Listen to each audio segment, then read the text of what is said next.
ছোট থেকেই কেন জানি আমার ঘুরতে অনেক বেশি ভালো লাগে।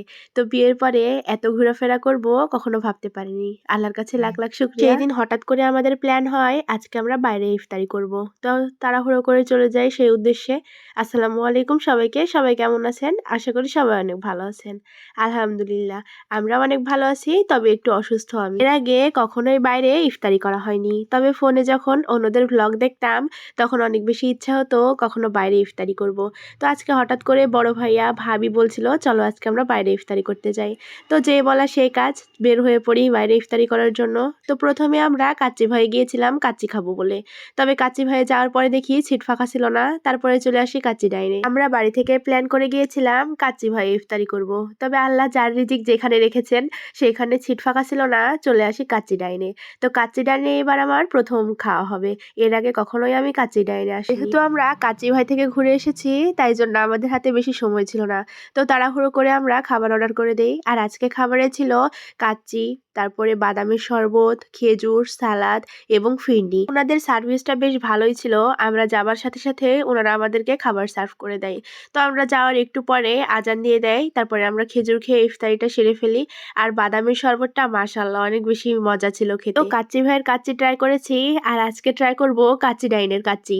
তো প্রথম বাইট নিতেই মাশাআল্লাহ অনেক বেশি মজা ছিল কাচ্চিটা। আর কাচ্চি মানেই তো মজা, তাই না? কাচ্চির ভিতরের আলুটা কিন্তু বেশ নরম ছিল, দেখেন হাত দিতে একদম গলে যাচ্ছিল আলুটা। আর এই কাচ্চির আলুটা কিন্তু আমার অনেক বেশি পছন্দের। কার কার কাচ্চির আলু ভালো লাগে কমেন্ট করে জানাবেন। আমি বড় হয়ে ওঠা মেয়ে, আমি কখনো ভাবতেই পারিনি শহরে এত বড় রেস্টুরেন্টে কখনো ইফতারি করব। কখন কার কোথায় রুজি রেখেছেন সেটা শুধু আল্লাহই জানেন। তো দেখেন আমার আলুটা একদম মোমের মতো গলে যাচ্ছিল, আর মাংসটাও কিন্তু অনেক বেশি সফট ছিল। তো খাবারটা বেশ মজাই ছিল আলহামদুলিল্লাহ। সারাদিন রোজা শেষে আমাদের ইফতারিটা কিন্তু খুব ভালো হয়েছে। তবে বাদামের শরবতটার প্রশংসা আর কি করব, বাদামের শরবতটা কিন্তু অনেক বেশি মজা ছিল। আমি তো 2 গ্লাস বাদামের শরবত খেয়ে ফেলেছি। তারপরে শেষে ট্রাই করার ছিল এই ফিরনি। অনেক ভিডিওতে দেখেছি ফিরনি নাকি খুব মজা খেতে, তো আজকে প্রথম আমি ফিরনি ট্রাই করব। তবে ফিরনিটাও কিন্তু বেশ মজা ছিল। তা সব মিলিয়ে সব খাবারই অনেক বেশি মজা ছিল আলহামদুলিল্লাহ। মাঝে মাঝে টাকা পয়সা শুধু না জমিয়ে বাইরে কিছু সময় কাটানো উচিত, তাই না? আমরা সেখানে 4 জনে গিয়েছিলাম খাবার খেতে। তো আমাদের 4 জনারই খাবারটা অনেক ভালো লেগেছে।